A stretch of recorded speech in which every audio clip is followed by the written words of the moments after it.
वृंदावन की शोभा देखत, वृंदावन की शोभा देखत मेरे नैन तेरा।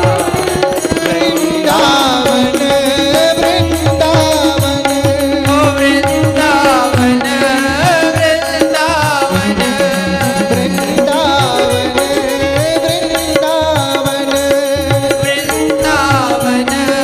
वृंदावन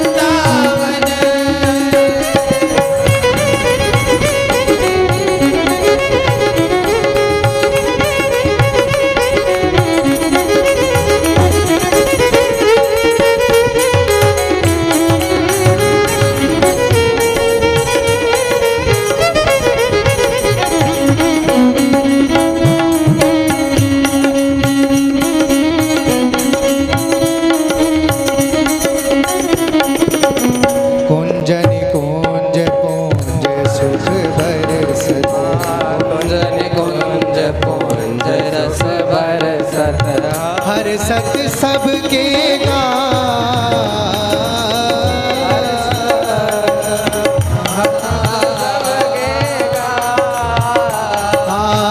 वृंदावन की शोभा देखत, वृंदावन की शोभा देखत मेरे नैन तेरा।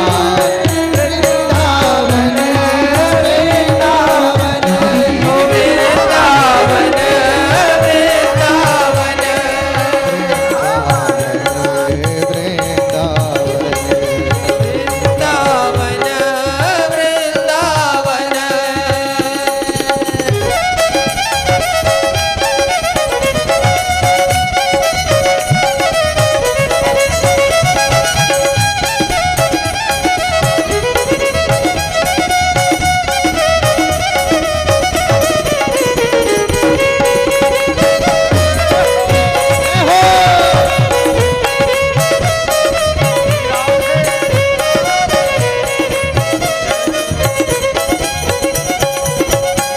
पर अवितर नहीं विराट महा, नहीं संध्या नहीं प्रात, फनि पर अवितर नहीं विराट महा, नहीं संध्या नहीं प्रात, माया काल रहत नित नूतन, माया काल रहत नित नूतन, सदा फूल फल पा।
अब ये पद सुन के आप इतने प्रसन्न है तो सोचिए व्यास जी कितने होंगे।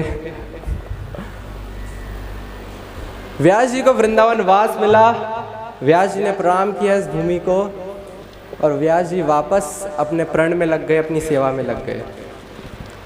तीर्थ यात्रा करते हुए एक संत महाराज पधारे और व्यास जी के यहाँ ठहरे। अब ठाकुर जी लाए थे छोटे से वो अपने साथ, व्यास जी के ठाकुर जी श्री युगल किशोर जी के साथ ही उनको विराजमान करवा दिया। लेकिन एक चीज जो बहुत आनंदित करती थी उनको, वो ये थी कि वो जो संत महात्मा पधारे थे ना, वो बहुत सुंदर गाते थे और गाने के साथ साथ नाचते भी थे। व्यास जी को ये बात बड़ी लुभाती थी। व्यास जी को ये बात बड़ी लुभाती थी कि भाई ये गाते बहुत अच्छा है, हमारे ठाकुर जी को आनंद बड़ा आता है, और जितने संत उनके साथ बैठे होते हैं उनको भी बड़ा आनंद आता है। लेकिन अब वो महात्मा तीर्थ यात्रा पर थे तो कुछ दिनों में कह दिया कि भाई मैं तो जाऊं।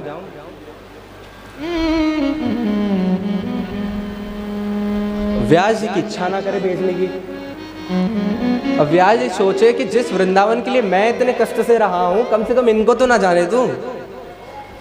पर वो महात्मा बार बार अड़ जाते इस बात पे कि मेरे को जाना है, मेरे को जाना है, मेरे को जाना है।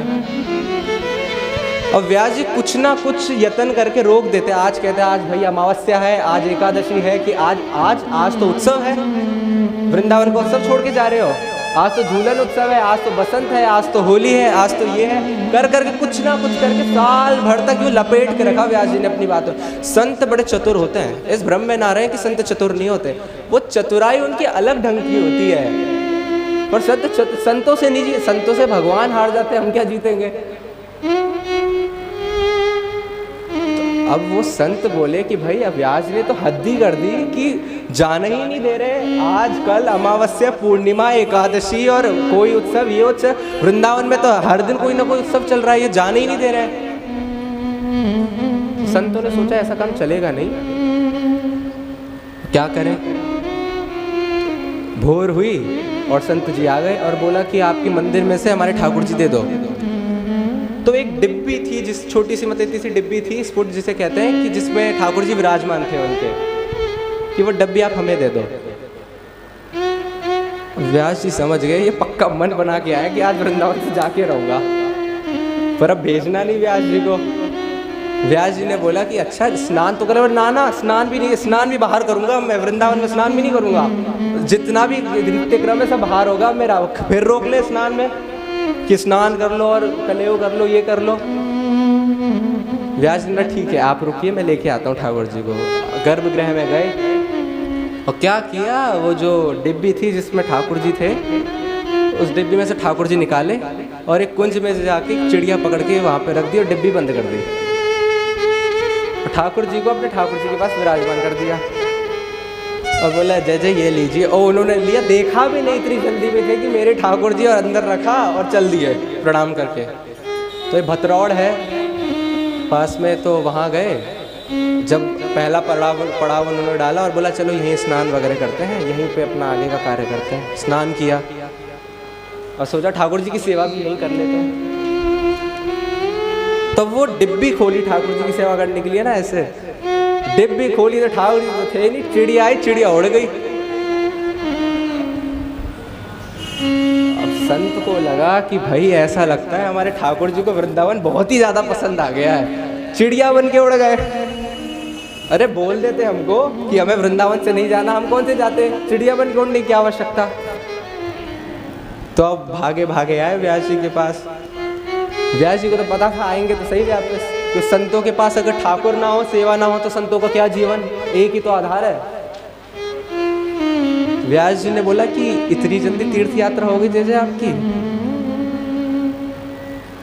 बोले व्यास जी हुआ ऐसा कि हम तो सेवा के लिए बैठे और वृंदावन की तरफ हमारे ठाकुर जी चिड़िया बन के आ गए। ओहो व्यास जी ने, तो बड़ी दुख की बात है। बोले व्यास जी हमें ऐसा लगता है कि वृंदावन बहुत रुच गया है हमारे ठाकुर जी को। व्यास जी ने बोला रुचने से क्या मतलब है, आपको तो यात्रा पर जाना है ना, जाइए ठाकुर जी को लेके चले जाइए। जब चिड़िया देख लो कौन सी चिड़िया है, कहाँ कौन सी डाल पर बैठी है, लेके चले जाओ। तो बोले व्यास जी आप वृंदावन की शरण में हैं, वृंदावन के अंश हैं आप, कृपा करो मेरे ठाकुर जी दिला दो मुझे। तो व्यास जी ने बोला कि देखिए आपके ठाकुर जुड़ के वृंदावन की तरफ आए, अब वृंदावन से जाने के लिए मैं कैसे कह दूं उन्हें। तो संत ने बोला अच्छा हम वृंदावन से अब कभी नहीं जाएंगे, आप ठाकुर जी दिलवा दो। अगर ठाकुर जी की ये इच्छा है ना कि वृंदावन वास हो, तो हम कभी नहीं जाएंगे। बोले ठीक है। अब ठाकुर जी तो उनके पास ही थे। बोले ठीक है, मैं प्रार्थना करता हूँ अपने ठाकुर जी से, वृंदावन से प्रार्थना करता हूँ, जिस डाल पर बैठे हुए होंगे आ जाएंगे। तो गए अंदर और उनके ठाकुर जी को लेके बोले यही है कि आपके ठाकुर जी? बोले हाँ यही है मेरे ठाकुर जी। बोले अब तो वृंदावन से आपको जाना नहीं है, लीजिए खूब सेवा कीजिए। एक कुटिया बनवा दी और खूब भजन कीर्तन शुरू हो गया। अब कुछ समय बीता, उन संत ने सोचा कि भाई ठाकुर जी चिड़िया बन जाए, ये बात समझ नहीं आती। मतलब ठाकुर जी है, कर्तुम ना कर्तुम अन्यथा कर्तुम समर्था सा ईश्वरा, जो सब कुछ करने में समर्थ हो उसे ईश्वर कहते हैं। एक बार बोल ही देते, संकेत ही करते, चिड़िया बन के उड़ने की क्या आवश्यकता। समझ नहीं आया। व्यास जी के पास गए कुछ समय के बाद, कुछ महीनों के बाद। बोले व्यास जी एक बात हमें समझ नहीं आती, ये चिड़िया कैसे बन गए ठाकुर जी? इसके पीछे क्या रूपरेखा है, क्या बात है ये?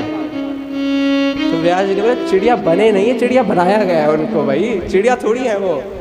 बोले मतलब? बोले ऐसा था कि आपका गायन और आपका नृत्य, ये जो सेवा आप यहाँ देते थे ना, यहाँ के संतों को और ठाकुर जी को बड़ा रुचता था। और एक बार ठाकुर जी सबको छोड़ दें, अपने सेवक को नहीं छोड़ सकते। इसलिए भाई जी कहते हैं हो तो दासी नित्य तिहारी, नित्य दासी। क्योंकि दास और दासियों को ठाकुर जी मजबूर है, क्या करें। जैसे हम लोग चाहते हैं ना हमारा कोई ध्यान रखे, ठाकुर जी हमसे ज़्यादा चाहते हैं कि कोई ठाकुर जी का ध्यान रखे। और जैसे अब आप कल्पना कीजिए, जब लाला जी यहाँ पे ठाकुर जी की सेवा करते थे, या अभी भी यहाँ से जो बिहारी जी की सेवा जारी है, तो पूरे दिन देखने को मिलता है कि भाई बिहारी जी के लिए ये हो रहा है, बिहारी जी के लिए शरबत है, बिहारी जी के वस्त्र हैं। तो इतना बिहारी जी का नाम जब यहाँ हो रहा है, तो वहाँ मंदिर में बैठे हुए बिहारी जी नाम नहीं ले रहे होंगे।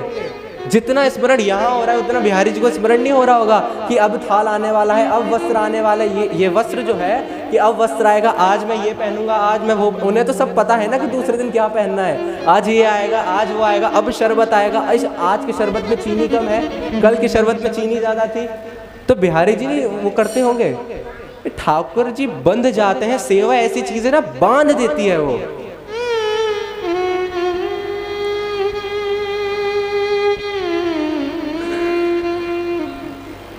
जब महाप्रभु जी श्री कृष्ण चैतन्य देव, उनको जब विरह व्याप्त होता था और गंभीरा में वो चले जाते थे, तो अब जैसे ये द्वार है ना, इतने से हो जाते, इतना विरह उनके अंदर व्याप्त होता था। कभी बड़े हो गए, कभी सिकुड़ गए, पूरी नस नाड़ियां बाहर आ गई और कुछ देर का विश्राम मिलता था। अब उस विश्राम में क्या करें, तो उनका जो निज सेवक था गोविंद, वो क्या करता है, तेल ले जाकर अंगों पे लगाता ताकि थोड़ा ठीक लगे उन्हें। एक दिन क्या हुआ, ऐसी चौखट पे वो लेट क्या गए भावावेश में, पता नहीं चला। अब इधर तो पूरा तेल लगा लिया, लेकिन उस तरफ जैसे ऐसे लेटे हुए ना, इस तरफ तो लगा लिया, इस तरफ कैसे लगाऊं मैं। तो गोविंद ने क्या किया, लांग लिया उन्हें और लांग के इधर भी लगा दिया। अब फिर वापस जाना अपना आगे का कार्य करने के लिए, तो थोड़ा सा चरण पकड़े और बोला जय जय, थोड़ा सा अगर आप हट जाएं। तो महाप्रभु जी बोला कौन? बोला मैं आपका सेवक गोविंद। बोले जैसे आए थे वैसे चले जाओ, मैं तो यहीं पर तो हूँ, जैसे आए थे वैसे चले जाओ। जा क्यों नहीं रहे हो, आए कैसे थे पहले ये बताओ। बोले जय जय आपको लांग के आया था। बोले लांग के चले जाओ। बोले लांग के नहीं जा सकता। क्यों? गोविंद ने बोला कि जय जय, लांगा मैं इसलिए था ताकि आपको सुख दे सकूं, और अब अगर मैं आपको लागूंगा ना तो मैं वो अपने सुख के लिए लागूंगा, मैं कि मुझे अपना कार्य करना है। जब ये बात महाप्रभु के कान में पड़ी, महाप्रभु का वो आवेश वापस आया। महाप्रभु ने बोला गोविंद तूने आज श्री कृष्ण को खरीद लिया। ये गुरु के वाक्य अपने शिष्य के लिए कहां से निकले, सेवा से निकले, खरीद लिया तूने आज।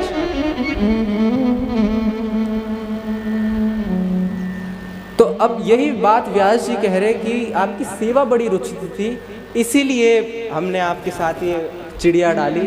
बोले धन्य है व्यास जी, आप रोकना था तो कोई और ही ढंग सूझ लेते, ये अच्छा आपने तरीका ढूंढा रोकने का। अब जब कुटुंबीजन वापस चले गए, सब कुछ हो गया, थोड़ी बहुत ख्याति व्यास जी की फैलने लगी, तो वहाँ पे जो परिवार था, जो पत्नी और 3 पुत्र थे, वो सब वृंदावन आ गए अपना सब कुछ लेके व्यास जी के साथ रहने के लिए। व्यास जी ने सबको सेवा में लगा दिया, संत सेवा में। अब एक घटना का वर्णन नाभादास जी करते हैं जो बहुत सूक्ष्म घटना है समझने की। सेवा कितनी सावधानी मांगती है। संतों ने आग्रह किया व्यास जी से कि आप पंगत में बैठ जाइए हमारे साथ। नित्य प्रति पंगत होती थी, व्यास जी बैठ गए। अब पत्नी परोस रही थी, उनकी दूध परोस रही थी। गलती से क्या हुआ, जानबूझ के नहीं हुआ, गलती से हो गया कि पंक्ति में बैठे हुए किसी भी महानुभाव, किसी भी संत के जो दूध था ना, उसमें मलाई नहीं आई, सिर्फ व्यास जी के दूध में मलाई आ गई। अब व्यास जी ने देखा कि उधर तो कहीं मलाई नहीं है, इधर भी कहीं मलाई नहीं है, मेरे दूध में मलाई है केवल। जब ये पूरी पंगत हो गई, व्यास जी उठे और अपनी पत्नी के पास गए। बोले तुझे सेवा का धर्म अभी तक समझ नहीं आया। तेरी अभी तक वृत्ति मेरे में पति भाव की है कि तूने किसी संत को मलाई नहीं दी और मुझे मलाई दे दी, यद्यपि वो गलती से हुआ था। अब पत्नी समझाए कि भाई मैंने नहीं किया, गलती से हो गया। व्यास जी मानने को तैयार नहीं। बोले गलती, सेवा सावधान अति सुंदर, सेवा में गलती का कहाँ तात्पर्य। व्यास जी ने बोला तू सेवा के लायक नहीं है, और जो सेवा के लायक नहीं ना, वो मेरे लायक हो ही नहीं सकता। मैं तेरा आज से परित्याग करता हूं। अरे भाई, जो संतों को नहीं मान सकता मेरे से अधिक, जिसकी एक महत्व की बुद्धि मेरे में है, एक पति भाव को लेकर, और संतों में नहीं है, मैं उसको कैसे स्वीकार करूंगा। ये यद्यपि चीजें जानबूझ के नहीं करी गई है, ये जिसे गलती से होने वाली चीजें हैं। तो संतों की निंदा, संतों के प्रति मतलब मन में भी द्वेष होना। तो एक प्रसंग आता है पूज्य श्री भाई जी, श्री हनुमान प्रसाद जी पोद्दार का, कि जब सत्संग कराते थे भाई जी महाराज, तो लोग जैसे अब हम सब बैठे हुए ऐसे बैठते थे। एक सेठ उसमें ऐसा था जिसके मन में ना थोड़ी द्वेष बुद्धि थी भाई जी के लिए। वो जग जाती है थोड़ी प्रसिद्धि देख के, कुछ द्वेष बुद्धि आ गई कि क्या भाई जी, और कुछ भी जो मन में जो भी भाव था, पर कभी बोला नहीं। सामने तो झुकते थे भाई जी के, प्रणाम करते थे, पर बोले नहीं कभी मुंह से। अब शरीर जाने का समय हुआ तो क्या था, भाई जी जब जब शरीर किसी का जाता था तो भाई जी वहाँ उपस्थित हो जाते थे अपने जनों में। लेकिन यहाँ प्रभु की एक ऐसी लीला हो गई कि व्यास जी को शौच की क्रिया लग गई, और व्यास जी शौचालय में चले गए, और वहाँ उनका शरीर पूरा। अब भाई जी महाराज को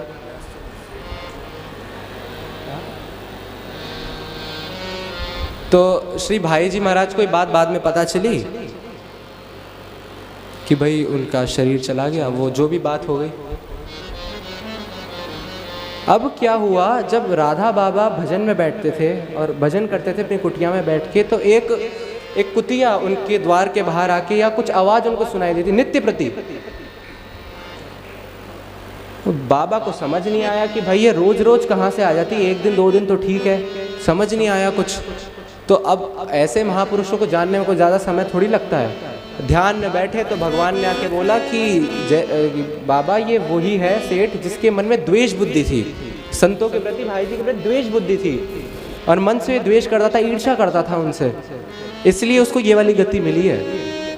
तो बोले जय जिसका निवारण, बोले निवारण जिसका अपराध है वो निवारण करेगा, ये निवारण करने का सामर्थ्य मेरे में नहीं है। तो बाबा फिर भाई जी के पास गए। भाई जी तो सब जानते थे ही, और बोला कि जैसे एक बात कहनी। बोले हाँ बाबा बोलिए, क्या बात कहनी है। कि एक ऐसी कुतिया मेरे द्वार के बाहर, बोले ये तो अहोभाग्य है आपके द्वार के बाहर कोई ऐसा जीव आ गया। तो बाबा जानते थे। बाबा ने बोला बातें मत बनाओ आप मेरे से, मेरी बात सुनो, ऐसा ऐसा मुझे भाव आया है, ऐसा ऐसा आदेश हुआ है, तो आप उसको क्षमा कर दीजिए। तो भाई जी ने बोला आपका क्या विचार है इसमें। बोले मेरा तो बस यही विचार है जो मैंने कहा कि क्षमा कर दो, उसको उत्तम योनि प्राप्त हो जाए। भाई जी ने बोला जब आपके मन में किसी के लिए कल्याण की भावना आ गई है तो उसका कल्याण में कोई संदेह है क्या, और आपके में और मेरे में कोई भी भेद है, उसका कल्याण तो हो गया। और फिर ठीक कुछ दिनों बाद 4 दिन का ऐसा आता है, उनका शरीर गया और फिर वो उत्तम योनि। कहने का तात्पर्य यह है कि ये तो जानबूझ के ईर्ष्या और द्वेष का भाव या जगह था। व्यास जी के यहाँ तो गलती से ये बात हो गई थी कि भाई गलती से मलाई आ गई, व्यास जी ने परित्याग कर दिया। अब संतों ने खूब समझाया, क्योंकि वहां पे पत्नी विरह में 3 दिन से कुछ खाया पिया नहीं। तो संतों की बात मान के व्यास जी ने बोला, एक शर्त पे मैं वापस ग्रहण करूंगा, वापस अपनाऊंगा। बोले क्या? बोले इसकी एक है ना विशेष रुचि इसके आभूषणों में है, एक विशेष रुचि। वहां से भी लेके आई है स्वर्ण और चांदी, वहां से भी लेके आई है। ये नहीं कि वृंदावन आ रही है तो सब माला लेके आए, सोना चांदी लेके आई है। तो एक विशेष रुचि इसकी उसमें है। तो मैं ऐसा चाहता हूं कि मैं तभी अपनाऊंगा अगर ये अपने सारे आभूषणों को बेच के संतों की सेवा में लगा दे, तब होगा काम। अब व्यास जी इस बात को बहुत पहले से देख रहे थे कि मैं तो ऐसे ही रहता हूँ, फटी हुई धोती, ये आभूषण लगा के और अच्छे कपड़े पहन के, ये कैसी सेवा होगी भाई। और यमुना जी कह रहा हूँ, जितने भी आभूषण था सबको बेचा, जय जय श्री राधे हुआ, और फिर उससे जो भी हुआ सब संत सेवा में लगाए। ऐसी संत सेवा व्यास जी की चलने लगी। कुछ घटनाओं का वर्णन और श्री नावादास जी ने किया है। जो प्रमुख घटनाएं हैं श्री हरिराम व्यास जी की।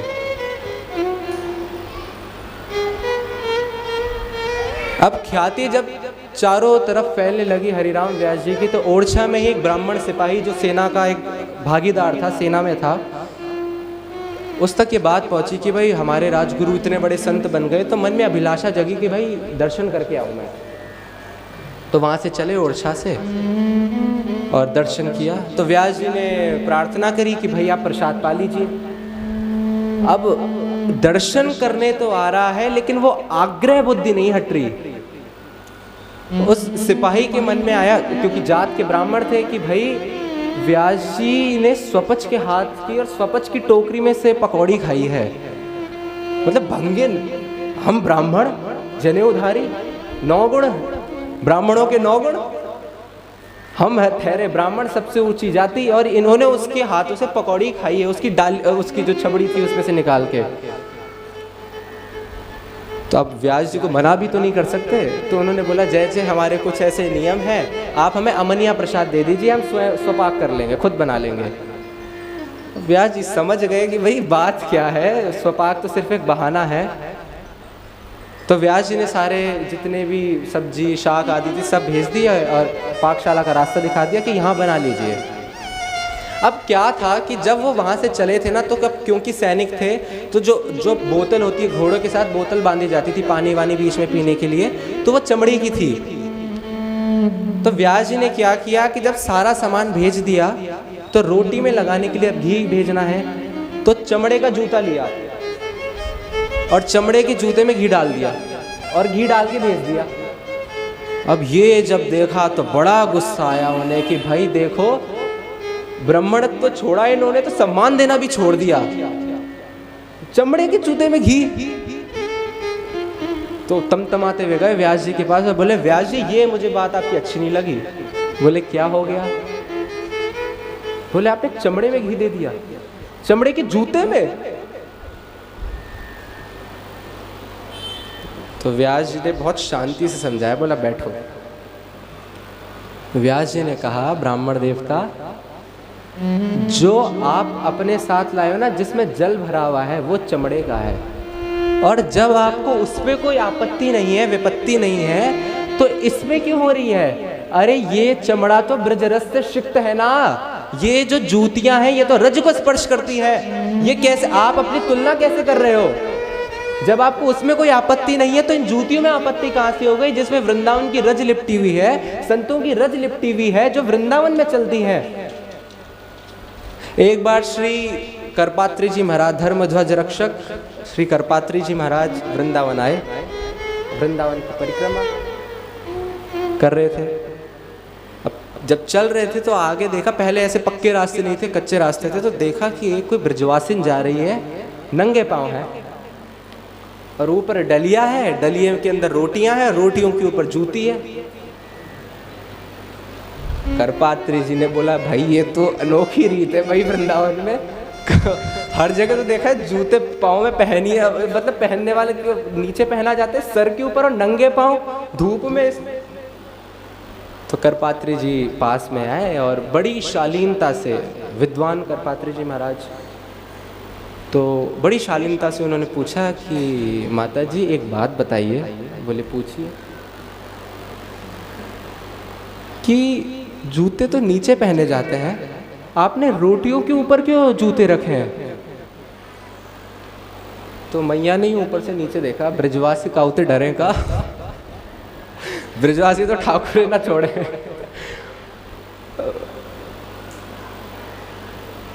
तो ऊपर से नीचे देखा, मैया ने बोला बाबा लग रहे तो नया आयो है जा ब्रज में। करपात्री जी बोले नहीं नहीं, करपात्री छुपाए थोड़ा कि नहीं नहीं मैया। बोले ना, अगर तू जे बात पूछ रहा है ना तो ब्रज को ना है। तो करपात्री जी ने महाराज ने पूछा कि फिर मतलब क्या अर्थ है ब्रज का नहीं है? तो मैया ने बोला कि ये जो जूतियां हैं, ये जूतियां यहाँ चलती हैं, यहाँ मतलब इस रज के ऊपर चलती हैं। और जो मेरी रोटियां हैं, रोटियां क्या होती है कपड़ों में ढक जाती है ऊपर धूप की वजह से, वहां तक रज पहुंच नहीं पाती। वहां तक कैसे मैं अपनी रज पहुंचाऊं? वृंदावन की रज कहां से पहुंचाऊं मैं वहां पे? तो मैं अपनी जूतियों को ही जो इस रज को स्पर्श कर रही है ना, उन्हीं वो कुछ कण मेरी रोटी में चले जाए, मैं ऊपर रख देती हूँ। करपात्री जी महाराज ने सोचा भाई वाकई वृंदावन की रीत निराली। यहाँ पे एक और जगह तो भाई मिट्टी थोड़ी धूप और हाइजीन नहीं है, ये नहीं है, और थोड़ा हाइजीनिक लगे, साफ सुथरा। यहाँ पे तो लोग चाहते हैं कि रज में लौट जाए, क्या साफ सुथरा। यही सब चीजें हैं जो भगवान को भाती है। यही वृंदावन की पद्धति है, यही वृंदावन का रस है। बिना रज के आश्रित हुए वृंदावन का रस नहीं मिल सकता। उनका नाम तो ध्यान नहीं आ रहा, लेकिन टटिया स्थान के एक महंत, शायद तत्कालीन महंत से 2 पीढ़ी पहले के,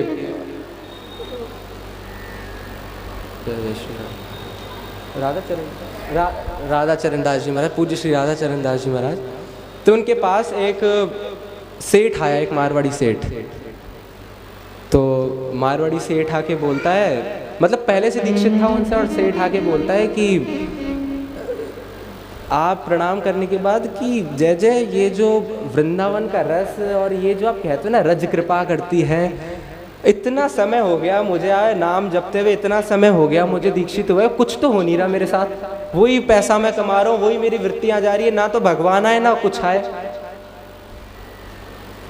अब समझ गए कि इसके अंदर से वो चाहत है, तो थोड़ा गंभीर होके बोले कि सेठ जी, ये जो कलफ बंद कुर्ते पजामे पहन के, सफ़ेद कुर्ते पजामे पहन के आप जो यहाँ आते हो और यहाँ प्रणाम करने के बाद ये जो रज छाड़नी शुरू कर देते हो और चाहते हो कि आपको ये प्राप्ति हो इस रज की, जिस रज की लौंदा भर के भगवान खा लेते हैं, और उस रज का प्रभाव के अंदर ब्रह्मांड दिखा देते हैं अपनी मैया को, उस रज को आप यूँ झाड़ना शुरू कर देते हो और कहते हो कि भाई, तो बोले क्या करें?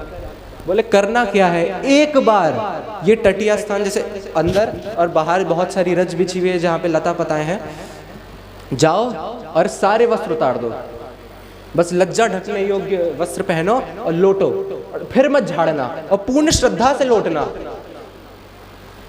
तो अब बाहर निकले तो वो गुरुवाणी ऐसी लग गई ना उनको कि मतलब सारे वस्त्र उतार दिए और बस लज्जा ढकने योग्य वस्त्र पहन के लौटे। बस अभी 1 लोटे, 2 लोटे, 3 लोटे, 4 लोटे, अष्ट सात्विक भाव पूरे शरीर में प्रकट हो गए। और जैसी दृष्टि ऊपर करी वो नित्य के लिए नित्य विहार चारों तरफ छा गया। ललित तटिया स्थान में नित्य विहार वहां नहीं होगा तो बताओ कहाँ होगा?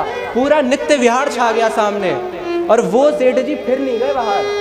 और जिस रस के लिए उतने दिन से तड़प रहे थे ना और कह रहे थे अपने गुरुजी को आके कि ये कुछ नहीं होता इन सब से, रज की कृपा।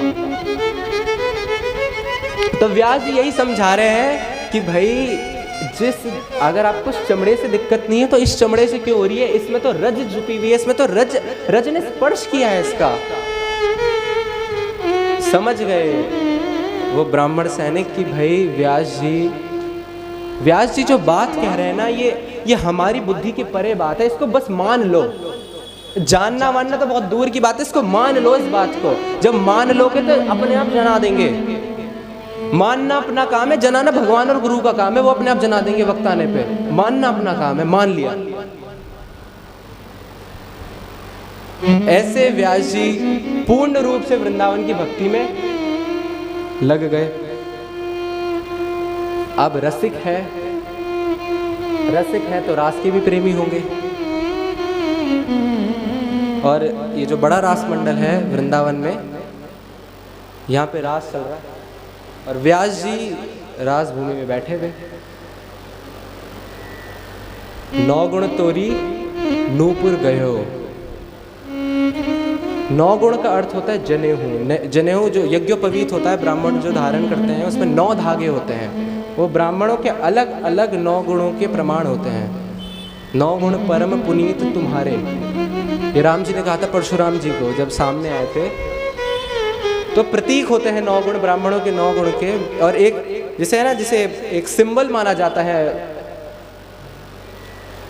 तो नाबादास जी लिखते हैं कि 9 गुण तोरी नूपुर गयो महत सभा मति रास में।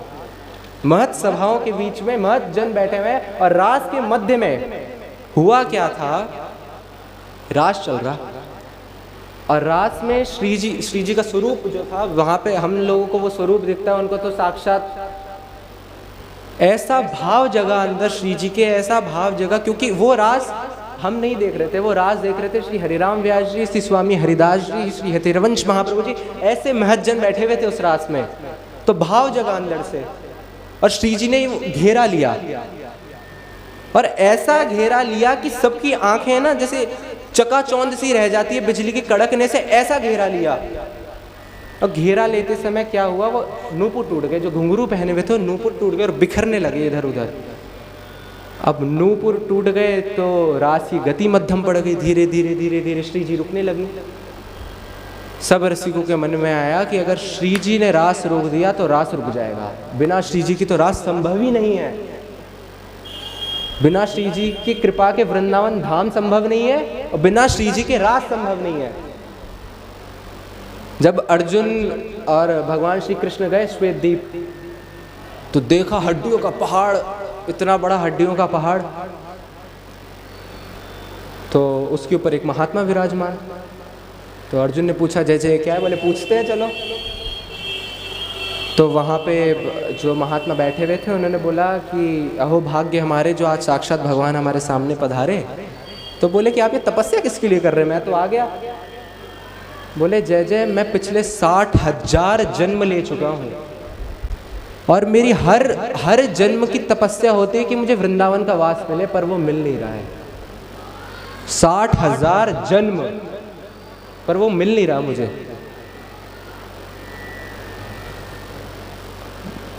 अब लाल जी चुप।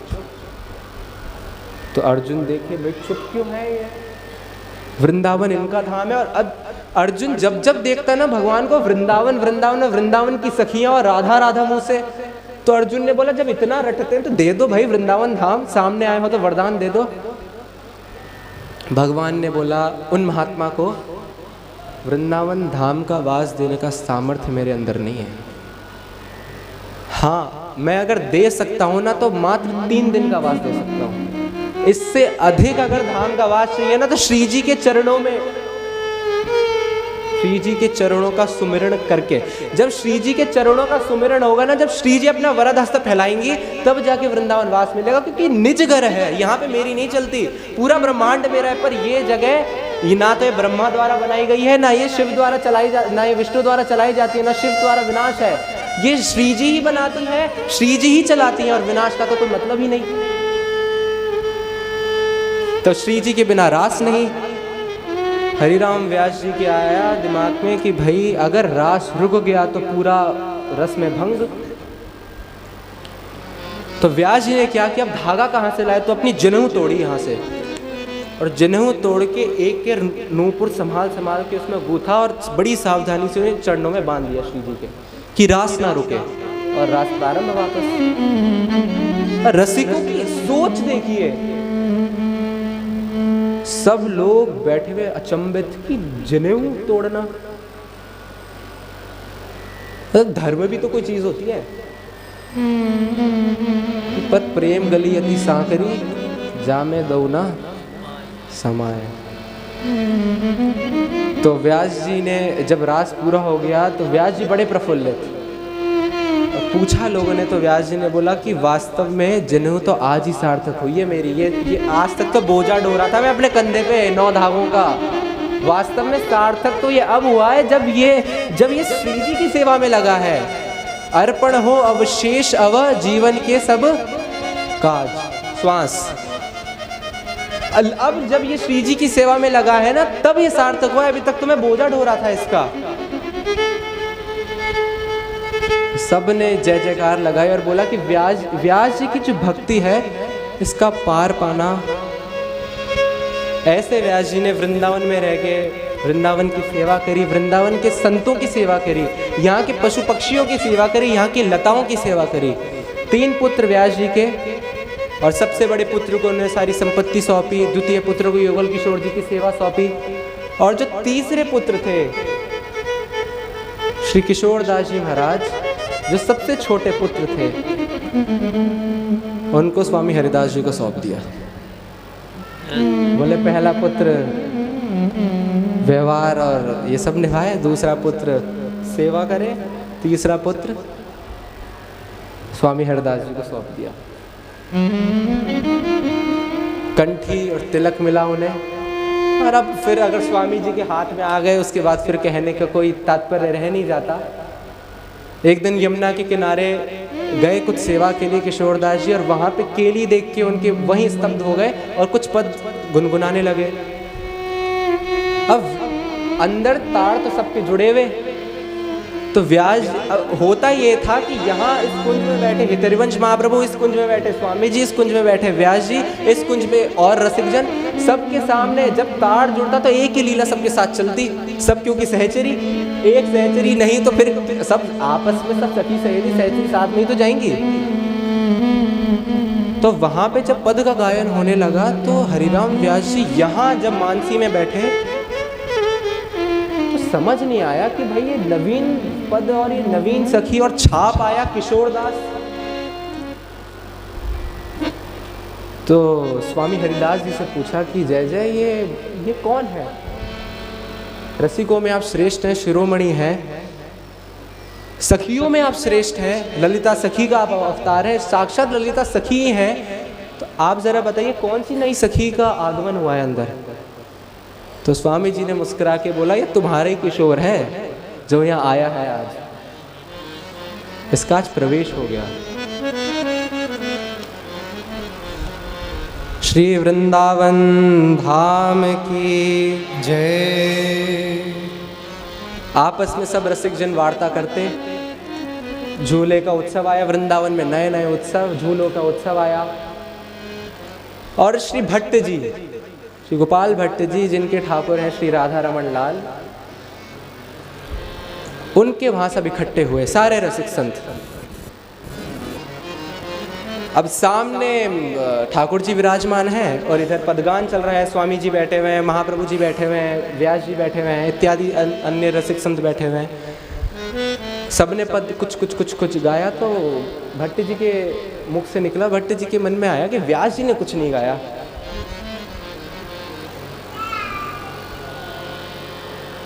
तो भट्ट जी ने बोला कि हम जानते हैं कि आपको सरस्वती सिद्ध है, आप बहुत सुंदर गाते हैं, कुछ अगर आप गा सके तो।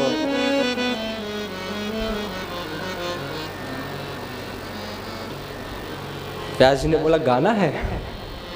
अब श्रृंगार ऐसा था कि श्री राधा रमन लाल जी को पूर्ण चंदन का श्रृंगार किया हुआ था, झूले पे विराजमान थे।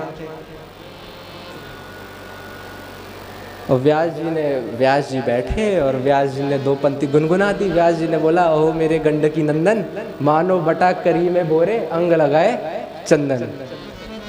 इसका अर्थ ये होता है कि गंडकी नंदन, शालिग्राम जी से राधा रमन जी का प्रागट्य हुआ तो गंडकी नदी के पास, तो गंडकी नंदन मानो बटा करी में बोरे, मतलब जैसे पकौड़ियों को, या जैसे मानते हैं ना, जैसे मान लीजिए कि जैसे कोई पत्थर हो उसको कड़ी में डुबा दिया जाता है तो पीला पीला हो जाता है पूरा, ना आँख दिखती है ना कान दिखता है। व्यास जी ने बोला कि मानो बटा करी में भोरे अंग लगाए चंदन। ये मेरे शब्द नहीं है, व्यास जी के शब्द हैं। कोई अगर राधा रमन लाल जी का प्रेमी हो तो बुरा ना माने। पर ये जो चीज़ें होती है ना, ये चीज़ परस्पर की चीज़ें होती है, भक्त और भगवान की चीज़ें होती हैं। श्री व्यास जी से, जब व्यास जी इतने बड़े पंडित, तो उनसे कुछ प्रश्न पूछने जब लोग आते थे और कहते थे कि आप ये नहीं करते, आप वो नहीं करते। अब जब पुत्री का विवाह हुआ, व्यास जी की पुत्री का विवाह हुआ, बारात आ गई द्वार पे, तो व्यास जी ने कह दिया किसी भी देवी देवता को नहीं करना। श्री राधा वल्लभ ध्याई के और ध्याव्य कौन, व्यास ही देत बने नहीं बेर बेर प्रति लौन। बड़ी बड़ी प्रति लौन, जैसे बड़ा होता है ना, बरी होती है। अब ऐसा घोल, एक तो घोल है और आपने एक करके सुखा दी उसको, तब एक एक बरी में अगर आप नमक डालते, लौन का अर्थ होता है नमक, एक एक उसमें नमक डालते रहोगे, उसका क्या अर्थ है? सीधा घोल में डालो ना नमक। तो व्यास जी इसी बात को समझाते हैं कि सीधा जड़ में पानी डालो। पेड़ की एक एक पत्तियों को पानी से अभिषिक्त करने से क्या मतलब है? जड़ में पानी डालो ना। तो मैंने एक इष्ट को, एक राधा चरण का मैंने आश्रय ले लिया, वृंदावन का आश्रय ले लिया। अब अगर मेरे कोई है ना तो यही है मेरे लिए, और कोई नहीं है। सब वंदनीय है मेरे लिए, पर सब यही स्वरूप है मेरे लिए। अब पुत्री का विवाह होना था, बारात आ गई, पुत्री का विवाह हुआ, अब बस होने कुछ समय बाकी है। विवाह में 56 भोग बनते हैं। व्यास जी के मन में आ रही है कि भाई 56 भोग बने, संतों को नहीं बुलाया, संत हमारे आज 56 भोग नहीं खा पाएंगे। तो व्यास जी ने निमंत्रण भेज दिया। अब भंडार पीछे, व्यास जी गए नहीं, व्यास जी ने निमंत्रण भेज दिया सब संतों को कि आ जाइए, आज पंगत नहीं है, आज टिफिन पैक होंगे सबके और छीका ले लेके आप चले जाइएगा, पोटली में बांधा जाएगा। तो सब संत आए और सब संतों ने बोला कि जय जय, फिर भंडारा और भर जाएगा, आप ये ले जाओ। और सब जैसे टिफिन बोलते हैं ना, ऐसा भर भर के सारा मिष्ठान दे दिया। बाद में पता चला तो परिवार वाले बड़े दुखी हो गए कि बारात द्वार पे खड़ी है, मिष्ठान सारे दे दिए, बिना मीठे के शादी कहाँ से होगी? तो व्यास जी ने बोला कि अरे भाई, दाल चावल कड़ी ये सब खिला दो, जरूरी है कि अब मिठाई खिलानी, मिठाई संतों को दे दी। तो अब लेकिन वो दुख नहीं जा रहा।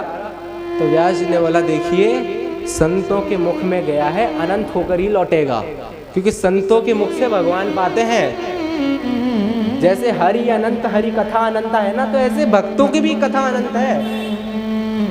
तो भक्तों के मुख में गया हुआ ग्रास है, जाके देखो भंडार में।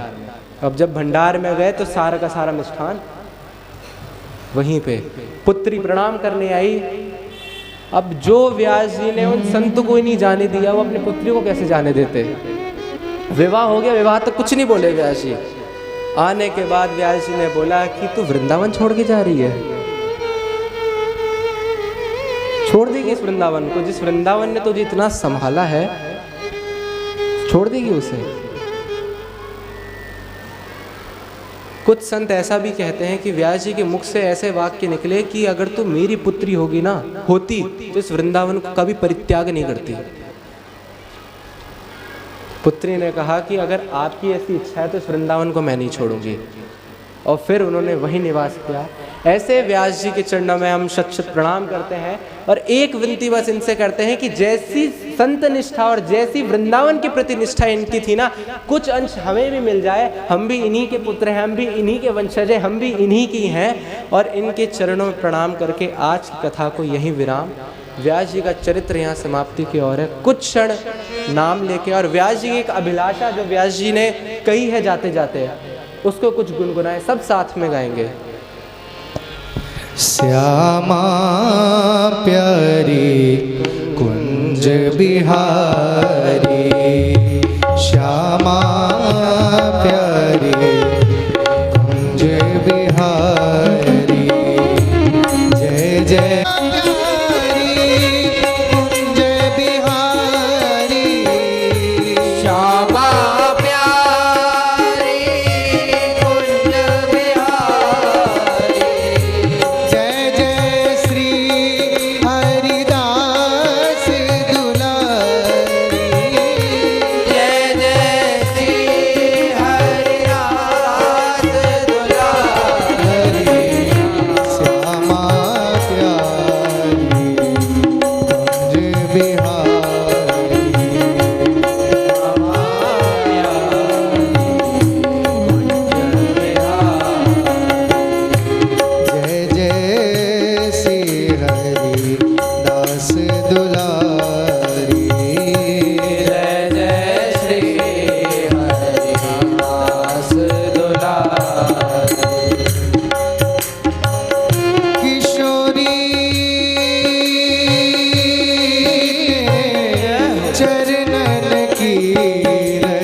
स्वामिनी